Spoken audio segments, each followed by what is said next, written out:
আসসালামু আলাইকুম। দুর্গম এলাকায় সেনাবাহিনী হেলিকপ্টারের মাধ্যমে ত্রাণ সামগ্রী বিতরণ করছে, কিভাবে দেখুন।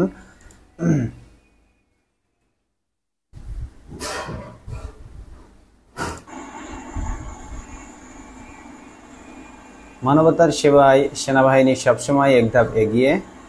তারা এইভাবেই ত্রাণ বিতরণ করছে হেলিকপ্টার ব্যবহার করে। রাত নেই দিন নেই, একাধারে তারা পরিশ্রম করছে। বাংলার গর্ব আমাদের সেনাবাহিনী। সুবহানাল্লাহ,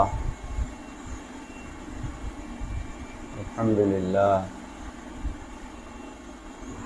শুকনো খাবার তারা এভাবেই পরিবেশন করছে।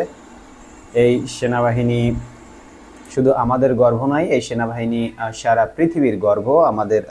আপনারা সকলে জানেন যে জাতিসংঘ শান্তিরক্ষা মিশনে বাংলাদেশের সেনাবাহিনীর একটা অন্যরকম সুনাম রয়েছে। তারা সারা পৃথিবীর ভিতরে এই সুনাম অর্জন করেছে। স্যালিউট বাংলাদেশ সেনাবাহিনীকে তাদের এই সুন্দর কার্যক্রম করার জন্য, এবং বাংলাদেশের সকল স্বেচ্ছাসেবী সংগঠনকে ধন্যবাদ বাংলাদেশের মানুষের এই বন্যা কবলিত এলাকায় ত্রাণ সহায়তা করার জন্য। আল্লাহ হাফেজ।